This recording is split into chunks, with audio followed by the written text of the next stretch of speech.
Hello, everybody. I want to talk about how the role of libraries in today's world has changed.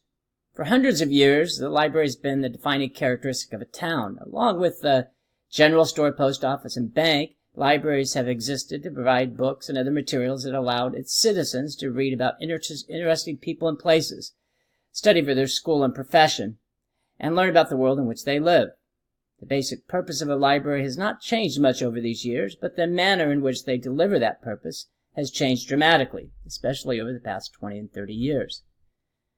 Today still, there's over 9,000 libraries in the U.S. where patrons check out more than 2.5 billion books each year. In fact, for every 2 books sold in the U.S., 1 is borrowed from a library. Nearly 70% of the U.S. population carries a library card, and 50% of the population visit a library once a year.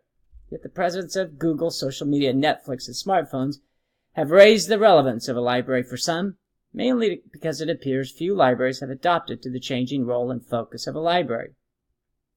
Those libraries who refuse to assess the marketplace for their services and adapt to the changing needs of its customers will go the way of the 8-track player, VCRs, telephones, cameras, tax accountants, newspapers and travel agents, radio DJs, and the post office. All these services and products they offered are still in use today, just through a different mechanism, through things like MP3 players, TiVos, smartphones, cell phones, kiosks, and email.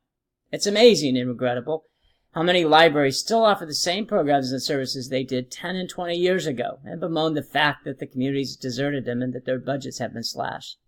It's no wonder why.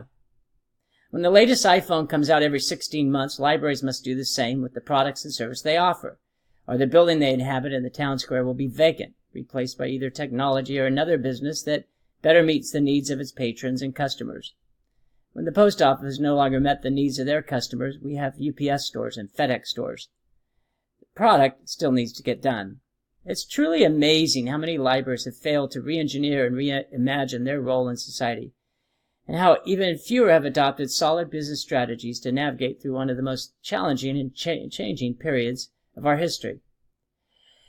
In fact, libraries need to adopt a more business focus and in 4 particular areas. First is they have to give people a reason to walk in the door. They have to offer something people want and show people that they can still make a difference in their life. Second is they have to operate better, faster, and nicer.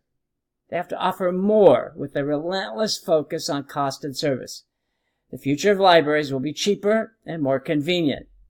Longer plans no longer exist. When 50% of businesses fail in the first 5 years and only 30% are here more than 10 years, it's a fact that libraries need to change as well. And lastly, people want to shop with and work with people who are more friendly and likable. That's what libraries need to offer. Third, the product remains, but deliveries constantly change.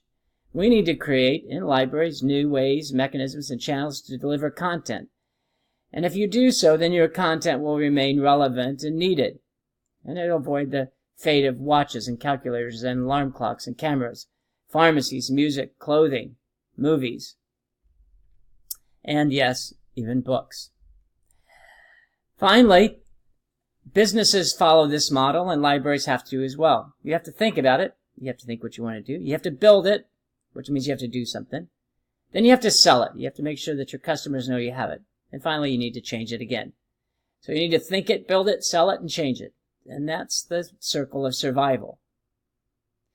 The roles of libraries have changed. The public has demanded that. We see libraries in 4 particular areas. They're repositories of histories, where they maintain the city's or communities' heritage and histories, customs and traditions. They're a repository of friendship, where communities can get together and create and extend the bonds of friendship through forums and meetings, debates, and presentations. Libraries can be the social fabric that weaves its diverse inhabitants towards a common ideal of contribution and good citizenship. And lastly, libraries today are repositories of knowledge. Through the pursuit of knowledge, whether it's audios, videos, writings, programs, or presentations, they're among the mechanisms that can create a more knowledgeable person, one who uses this knowledge to make the right decision at the right time and for the right reason, and become a more moral, intellectual, and philosophical person. In doing so, libraries today can create a more considerate community, one directed towards noble and honorable pursuits, and devoted to instilling charity, compassion, goodness throughout all corners of its populace. These repositories of the library must be committed to renovating, restructuring, and rehabilitating their mission to meet the ever-changing needs of its populace. We can direct our services towards infants so that they can fall in love with and learn to read through Pause to Read programs and children's story time. We can help children get a better grade in school through free homework help programs and tutoring. We can help our teens better transition through the challenging teenage years, through a safe place for them to network with other teens, learn the latest technological innovations, medias, to help them with middle and high school homework help programs and college placement tests. We can help our young adults get a job or get a better job through classes and courses on how to write cover letters and resumes, interview skills, and job fairs. We can help our young parents learn to better start and raise a family through ways to navigate through pregnancy and presentations on raising a young family in the digital age. We can help our adults better progress through career obstacles, through adult literacy programs and computer learning centers. And we can help our senior citizens learn to enjoy their later years with not only excitement, but peace and happiness. We can do this through helping them learn the ever-changing technologies of our world, volunteering their accumulated knowledge and skills to their community, interacting and working with those in their generation. Libraries perform a function that's solely needed by the masses, and those that adapt to that need, who can move from providing knowledge to creating and utilizing knowledge, will remain at the forefront of the community's needs for many years to come.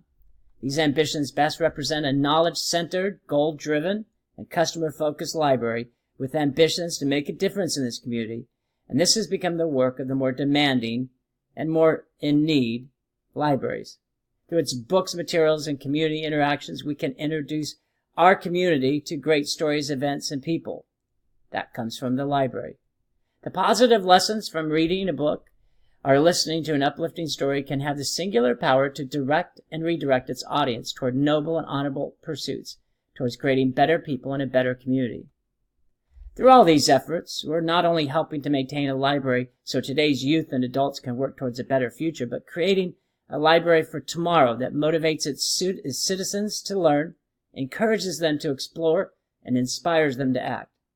More than ever, libraries can be the mechanism to help the world become a better place to inhabit, not only for yourself, but for future generations as well. It's a journey for the ages, to be sure, one that many libraries, through the efforts of so many people, are determined to achieve. Thanks, everybody. My best to you.